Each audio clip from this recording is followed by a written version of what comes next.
Estamos con Gabriela Salvador, candidata al Congreso con el Partido Morado, con el número 7. Muchas gracias, Gabriela, por darte el tiempo de conversar con Servindi.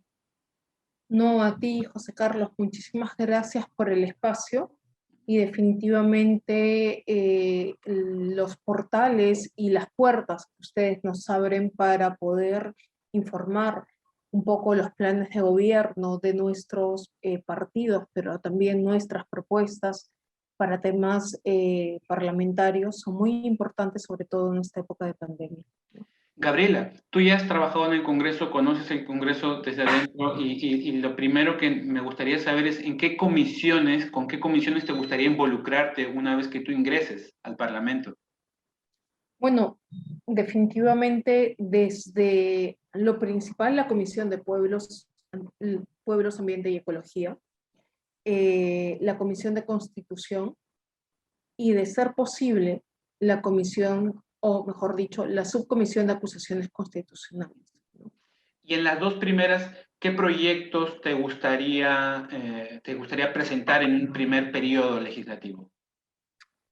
En la Comisión de Pueblos, ver justamente, hay un tema, hay 3 puntos, 2 que tienen que ver con lo ambiental y un punto que tiene que ver con el tema de pueblos indígenas o originarios, comunidades campesinas y comunidades nativas. En el tema de pueblos indígenas, no nos olvidemos que está justamente la ley de consulta previa legislativa, que no es una ley propiamente, sino que es una resolución legislativa, porque va a modificar el reglamento del Congreso a fin de que se permita la consulta previa para las leyes que involucren a pueblos indígenas u originarios o comunidades campesinas y nativas, que a su vez son pueblos indígenas u originarios en el marco del Convenio 169 y la ley de consulta previa. El Congreso tiene una deuda histórica con estas poblaciones, justamente por ello, ¿no? Porque está pendiente la ley de consulta previa en materia legislativa. Ante esto, obviamente, los legisladores lo que señalan es que no están sujetos a mandato imperativo. Pero el que no estén sujetos a mandato imperativo no quita que el hecho de que haya una norma que pueda afectar derechos interculturales, derechos indígenas, derechos de pueblos originarios, tenga que ser revisada por estos a fin de que vaya acorde a la cultura y que no se viole además tampoco el territorio de los pueblos indígenas o originarios o cualquier derecho colectivo. Y este tema que tú traes, la consulta previa legislativa a los pueblos indígenas, nos trae a la mente un tema de agenda de este último Congreso. Este último Congreso negó la ratificación del Acuerdo de Escazú, que por otra parte los pueblos indígenas demandaban que sea ratificado porque les era un instrumento útil en la defensa ambiental. ¿Tú, por ejemplo, promoverías reconsiderar esa decisión? No solamente eso, José Carlos, te comento un poco, pero para cerrar primero la anterior pregunta, me gustaría mencionarte que en temas ambientales también tenemos la Ley de Ciudades Sostenibles, que permite justamente aire limpio, recuperación de espacios, nuevas formas de transporte, renovables, ciclovías, sobre agua para todos y todas, el tema de agua y saneamiento también. Y además la ley de ordenamiento territorial, que es una ley muy importante, que son dos normas, tanto la ley de ciudades sostenibles como la de OT, que complementa el paquete normativo que hemos ido sacando desde el 2016, que tú lo has señalado hace un momento. Yo fui asesora de la Comisión de Pueblos en el 2017 y se me encargó sacar la ley marco sobre cambio climático y luego la ley de reducción de plásticos. Sobre el acuerdo de Escazú, en esa misma línea, cuando yo soy asesora de la Comisión de Pueblos aún, se firma el acuerdo de Escazú.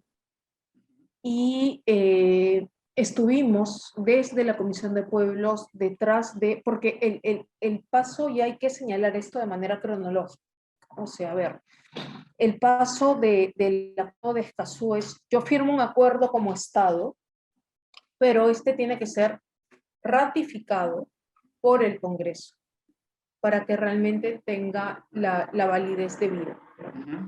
Pero al no ser este un proyecto de ley, lo que tiene que hacer la Comisión de Relaciones Exteriores es realizar un informe sobre el Acuerdo de Escazú, que vendría a ser como una suerte de proyecto de ley, pero realizan un informe que tiene opiniones, es como un dictamen, de alguna manera. En este informe reciben opiniones de los diversos sectores que se verían involucrados si es que si es que el Acuerdo de Escazú cumple o no incluso con los estándares internacionales y constitucionales, en fin. Y este informe finalmente es enviado por Relaciones Exteriores al Congreso de la República para que el Congreso de la República, desde la Comisión de Relaciones Exteriores, pueda sacar digamos, pueda votar si se ratifica o no se ratifica el acuerdo. De pasar esta votación, recién llega al Pleno. Sin embargo, como sabemos, en la Comisión de Relaciones Exteriores actualmente se archivó el informe de Relaciones Exteriores. Y en alguna eventual aprobación de una consulta previa legislativa, ello impactaría también, digamos, en los mecanismos, cómo se discute y se decide, digamos, desde el Congreso la ratificación o no del Acuerdo de Escazú. Es decir, los pueblos indígenas serían consultados previamente, porque entiendo que su opinión fue solicitada, pero hasta ellos han dudado mucho respecto de cuán vinculante es lo que dicen. Ese es el problema. Hay una duda sobre la vinculación, o sea, sobre qué tan vinculante es, pero por falta de información, ¿no? Porque justamente sí, para el Acuerdo de Escazú, que además el Acuerdo de Escazú es el primer documento internacional que reconoce el derecho de la defensa ambiental como un derecho fundamental. Y esto hay que señalarlo porque quizás lo más importante es lo histórico de esto. Y entre otras cosas que reconoce obviamente el Acuerdo de Escazú, esto sí fue consultado con los pueblos indígenas. Obviamente el Acuerdo de Escazú no lo crea el Perú, el Acuerdo de Escazú se crea con los Estados miembros. Y es consultado desde los organismos internacionales con los pueblos indígenas, para todos o sea, con diversos pueblos indígenas y tribales también. Y obviamente ahí la desinformación que hubo es si es que esto era vinculante o no. Y obviamente al ser un acuerdo, sí es vinculante. Al ser un acuerdo internacional, sí es vinculante. Al igual que ahí viene la gran pregunta de si el convenio 169 es vinculante o no. Es vinculante. Definitivamente, y además se complementa con la Declaración Universal de Derechos Humanos, ¿no? Y en un eventual congreso en el que salga electa, definitivamente el Acuerdo de Escazú tiene que verse no solo en la Comisión de Relaciones Exteriores, sino también en la Comisión de Ambiente, de Pueblos Indígenas, Ambiente y Ecología, ¿no? Es interesante, yo imagino que también es legítima la duda que tienen las federaciones indígenas respecto al carácter vinculante de sus opiniones, porque siempre se les llama, pero no necesariamente se falla en el sentido que ellos comentan. Mencionaste la consulta previa legislativa, pero hablemos un poco de la consulta previa actual, de la actual ley que, digamos, de algún modo busca enfatizar aquello a lo que el Perú ya estaba comprometido con el convenio 169.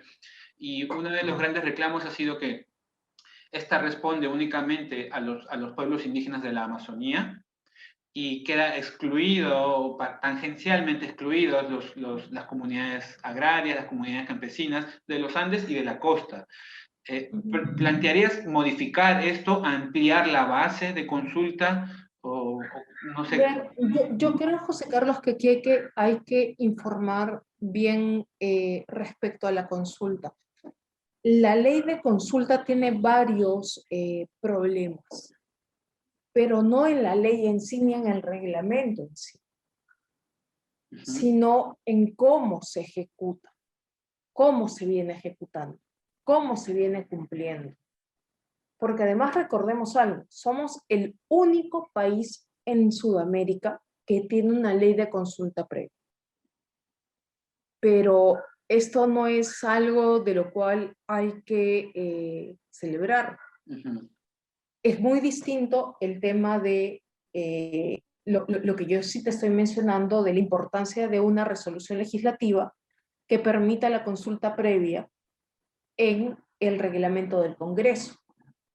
Porque hay muchas normas que involucran a pueblos indígenas que son aprobadas sin que éstas sean consultadas con los pueblos indígenas. Pero existe el convenio 169 y desde las políticas públicas tiene que cumplirse. Sin embargo, deciden sacar la ley de consulta previa y además creo que todos los que estuvimos en las macroregionales de la consulta previa, porque yo también fui parte de las macroregionales de la consulta previa, de la ley de consulta previa, porque ya después viene el reglamento. Y la última macroregional fue en Lima, justamente el 13 y 14 de febrero del 2014, si mal no recuerdo, del 2013. 2000, la verdad es que ahí sí en el año no recuerdo mucho eso. Pero recordemos también cómo sale esta ley, ¿no? Sale cuando Iván La Negra es viceministro de Interculturalidad, sale después de varias macroregionales en las cuales incluso diversas organizaciones indígenas quedaron fuera de diálogo, como por ejemplo FEMUCARINAP no estuvo convocada de manera directa, ONAMIAP sí lo estuvo, pero hubo ahí una integración de ONAMIAP que suma a FEMUCARINAP, ¿no? Entonces, hubo muchas fallas en la ley de consulta, en el diseño de la ley de consulta. Sin embargo, luego se termina, después de ese 13 y 14 de febrero, se termina redactando lo que vendría a ser la ley de consulta previa, consensuada con las organizaciones más representativas de pueblos indígenas. Finalmente sale el reglamento, que también es consensuado con los pueblos indígenas, que es un reglamento que obviamente habría que mejorar, pero eso no le compete al Congreso, le compete directamente al Ejecutivo. Los sectores, sí. Pero más que mejorar el reglamento, José Carlos, aquí hay dos cosas claves. Y una es que desde el Congreso tenemos que hacer la fiscalización debida para que realmente se cumpla con la ley de consulta previa, para que no haya esto de que por un lado tengo participación ciudadana y por otro lado tengo ley de consulta previa. La participación ciudadana no es lo mismo que la ley de consulta previa. Son dos cosas totalmente distintas. Y entonces, lamentablemente, el MINEN ha sacado una suerte de resoluciones, protocolos, guías y demás que señala, que equipara de alguna forma la participación ciudadana con la consulta previa. Lo que hay que estar vigilantes desde el Congreso es que esto no pase. Modificar la ley de consulta previa va a ser volver a un vacío legal, porque muchos funcionarios públicos no reconocen al convenio 169 a pesar de que tiene rango constitucional. Entonces sale la consulta previa justamente para decir, oye, tenemos una ley de consulta previa.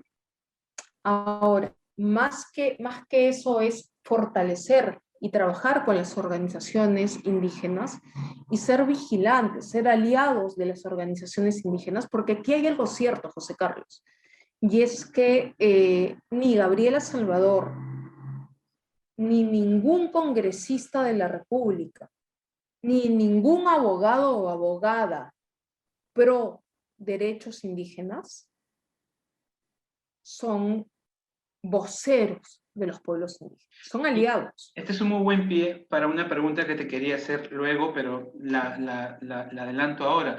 Conversando con Marco Arana, él cita pues, el censo más reciente, en donde censo de identidad indígena, en donde 24% de los peruanos se identifican indígenas o campesinos, algo que no se refleja en la composición del Congreso. Y él plantea que pues, se modifique, ¿sí?, la distribución de curules para asegurar un 24% de curules indígenas o campesinos. ¿Tú qué opinas de una iniciativa de ese tipo? Yo estoy a favor de las cuotas, no solamente de pueblos indígenas, sino también de las cuotas LGTBIQ+. Y esto lo dice la misma Convención Interamericana de Derechos Humanos. Y esta fue una iniciativa justamente de Tania Pariona, si mal no Sí, creo que recuerdo también. en el 2019, cuando Salaverry aún era presidente del Congreso, Tania Pariona presenta un proyecto de ley, a iniciativa de Tania Pariona, que se convierte luego en un proyecto de ley multipartidario, en el que habla de cuotas indígenas. Pero básicamente fue una ley creada por Tania Pariona, ¿no? En la que hubo algunas contribuciones, sí, pero básicamente es una ley creada de Tania con las organizaciones indígenas a fin de que hayan cuotas. Yo estoy totalmente de acuerdo en que tiene que haber cuotas de pueblos indígenas y que tiene que haber también cuotas de población LGTBIQ+, y que de alguna forma todas las poblaciones que han venido siendo históricamente invisibilizadas puedan justamente ser representadas ante el Congreso. Pero, ojo, y aquí sí quiero ser muy puntual, disculpa que te haya cortado, esto no nos convierte en voceros, nuevamente. Sí, claro que sí. Y aquí cito a GIZ cuando saca este libro, que a mí me parece fabuloso, de ¿Quién habla cuando habla? Porque muchas veces los congresistas que se hacen llamar pro indígenas o pro derechos humanos y que tratan el tema indígena, terminan siendo voceros de los pueblos indígenas cuando ni siquiera han conversado con los pueblos indígenas de varias cosas, ¿no? Y nos olvidamos que los pueblos indígenas son también actores políticos. Claro que sí. Y que los pueblos indígenas además tienen voz propia. En ese punto estoy y creo que estamos en Servini totalmente de acuerdo con eso. Me gustaría mover la conversación hacia el terreno ambiental, porque vi en tu hoja de vida en LinkedIn puntualmente que trabajaste en OEFA, algo que yo no sabía, digamos, antes de esta entrevista. Y a la OEFA, pues, es un organismo al que le ha costado mucho poner pie a sus decisiones y que constantemente incluso tiene que luchar por garantizar su estabilidad económica, ¿verdad? Hay sectores, gremios empresariales que quieren, digamos, restar el aporte por la explotación, esta pequeña tasa que mantiene las actividades de OEFA. ¿Qué opinión? Así que yo imagino que, basado en tu experiencia, tú tienes una opinión sobre qué se debe hacer con OEFA. Desde el Congreso, ¿qué se puede intentar para, digamos, que las decisiones de OEFA sean respetadas por un lado y por otro lado que OEFA tenga cierta estabilidad institucional, que no tenga que estar luchando por mantener su presupuesto cada 2 años? A ver, aquí creo que hay que señalar algunas cosas específicas. Cuando tú me hablas del presupuesto, entiendo me estás hablando del aporte por regulación. Por regulación, sí. Eso no es un presupuesto. Sí. Pero las actividades de la OEFA dependen, sí, entiendo que no es un presupuesto porque depende de las actividades, fluctúa según los proyectos. Y además, el aporte por regulación solamente va a la supervisión ambiental, no va a ningún otro aspecto, no va a la fiscalización, va a la supervisión. El aporte por regulación está direccionado justamente a la supervisión. Y esto se da en función al nuevo enfoque del derecho ambiental, al nuevo enfoque ambiental, en el cual empresa y Estado van de la mano. Justamente por eso se da el aporte por regulación, en la cual el propio administrado da a la OEFA, contribuye a la OEFA, a ver, contribuye a la OEFA justamente para mantener la supervisión. Lo que hay que hacer aquí es independiente, el aporte por regulación se tiene que seguir dando.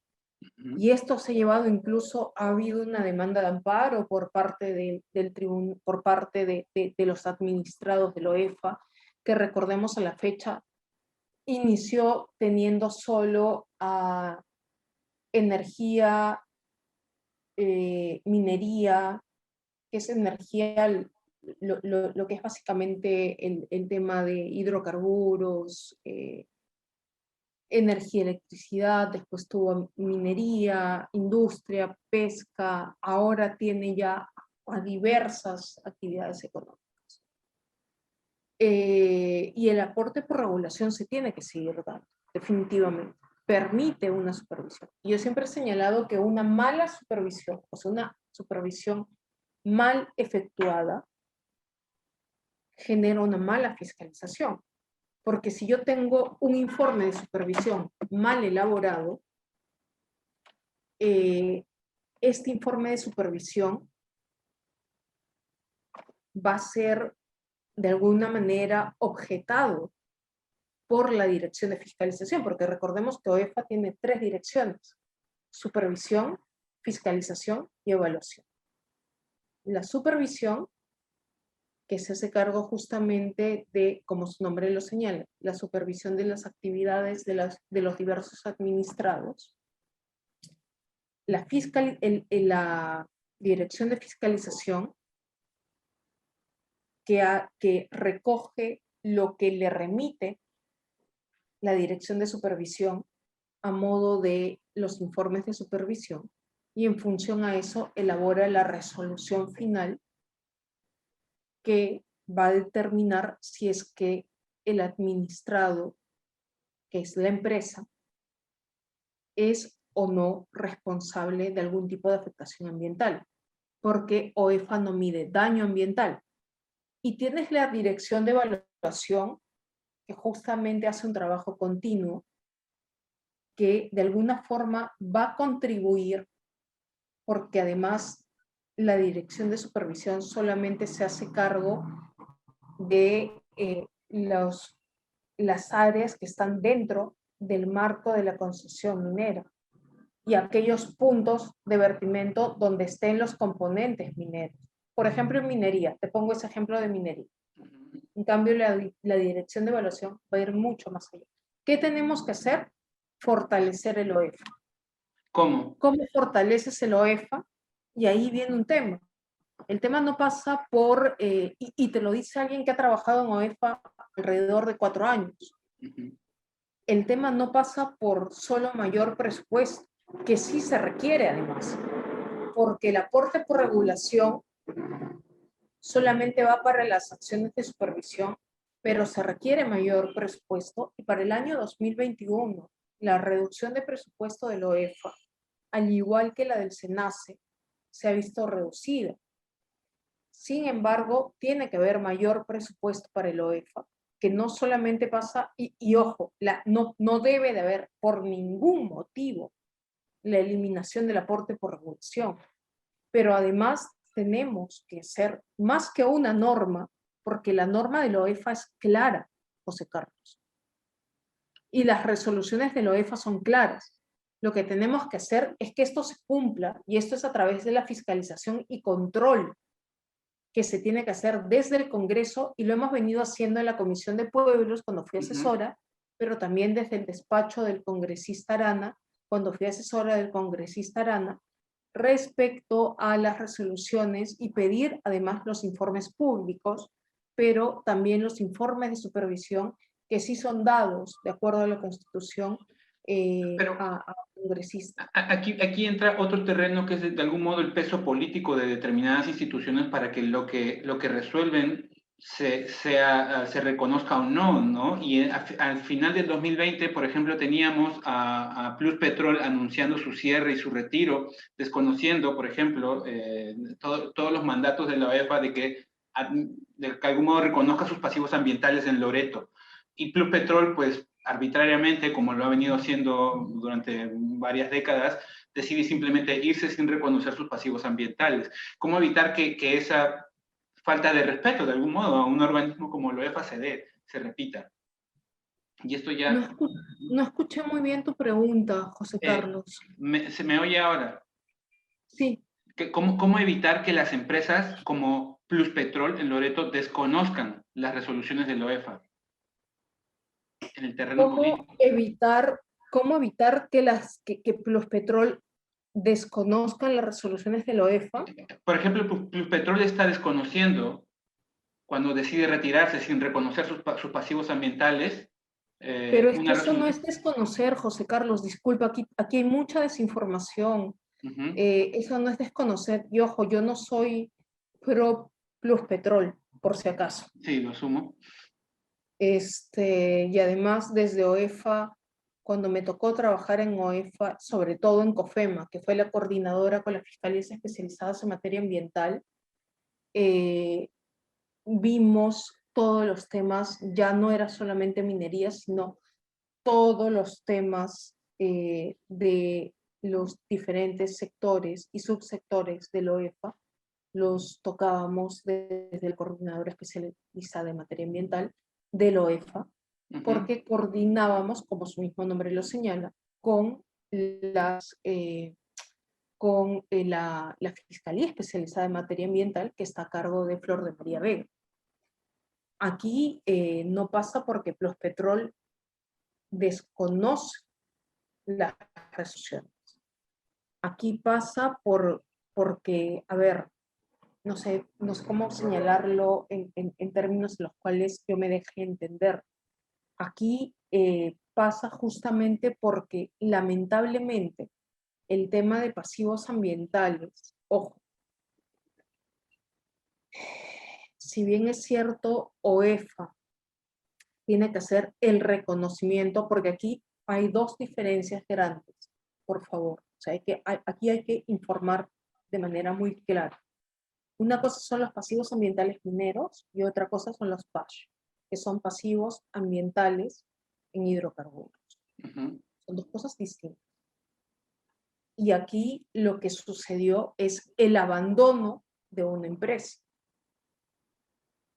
No es que desconoció la resolución, son dos cosas distintas. Okay. Aquí la empresa abandonó, son dos cosas totalmente, no sé si me estoy dejando entender. Sí. Son dos cosas legales totalmente distintas. Y aquí quien debería de entrar a tallar es la Fiscalía Especializada en Materia Ambiental. Y el MINEN debería de haber hecho acciones desde la Procuraduría contra los petróleos por el abandono. Y así como en el caso de muchas otras mineras, como Quirubilca, que simplemente se retiran, abandonan la minera, no se sabe absolutamente nada de los dueños y dejan más de 154 componentes que terminan convirtiéndose en pasivos ambientales mineros. Entonces, esto no es un tema del OE. Okay.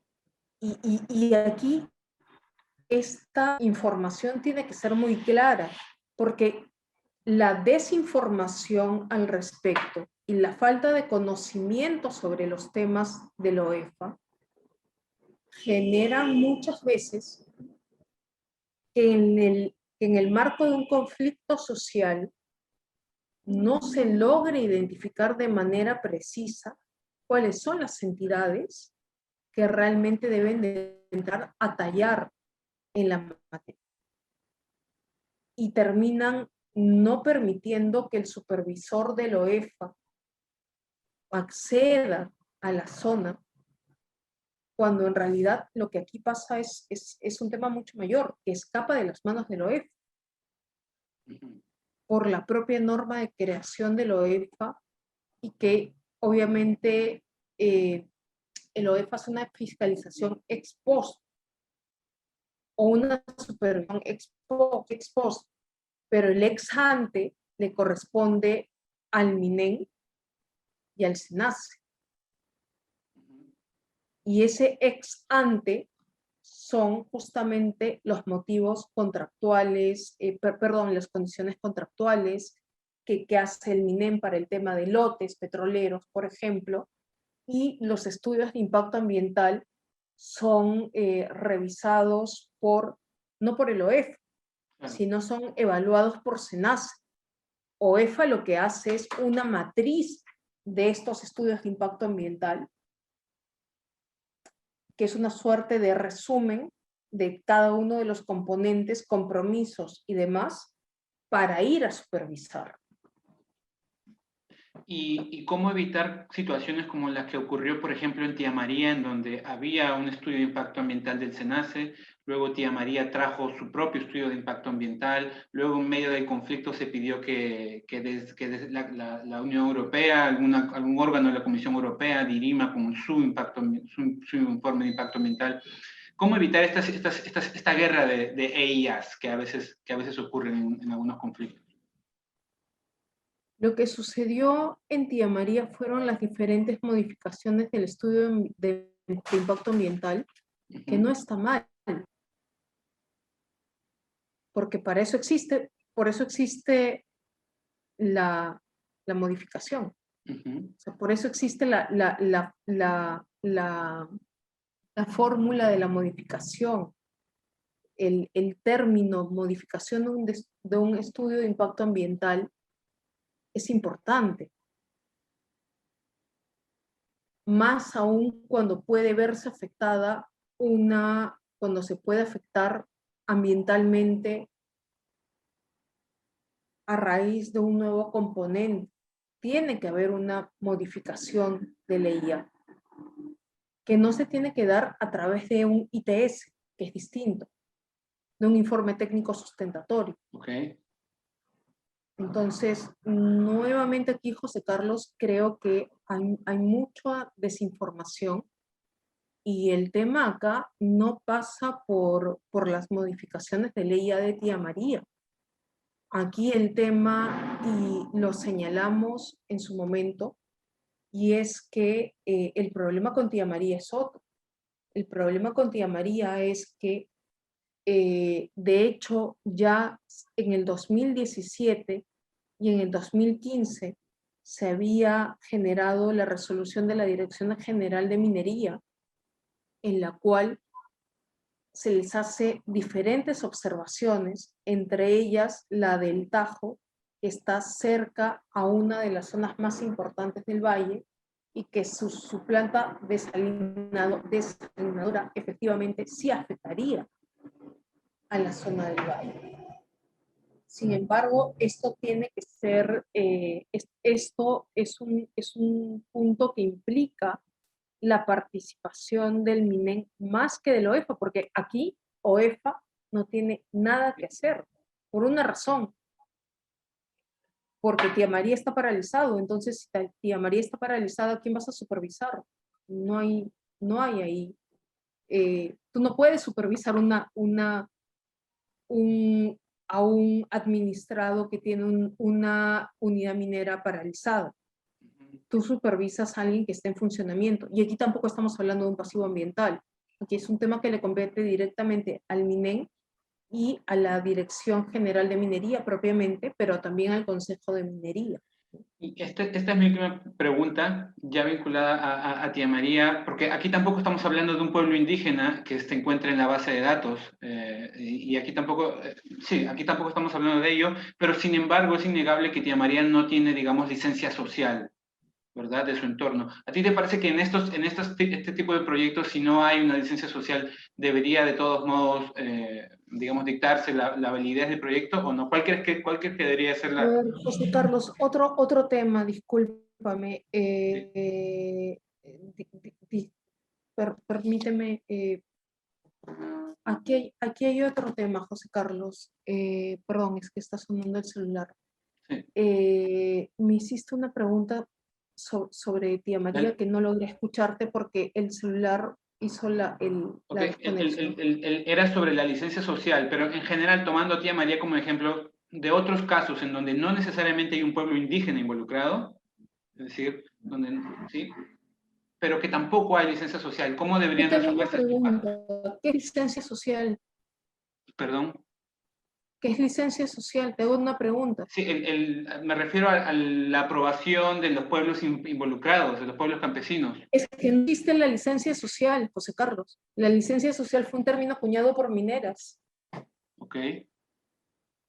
Entonces, eso quiere decir que no interesa, digamos, lo que digan los pueblos campesinos, las comunidades campesinas impactadas. No me malinterpretes. Ok. No me malinterpretes, Sí, sí, por sí, sí. favor. No tergiverses mis declaraciones, por favor. Entonces, Aquí Sauder hizo una declaración que no era correcta. Habló de licencia social. La licencia social, al contrario, la licencia social afecta derechos colectivos.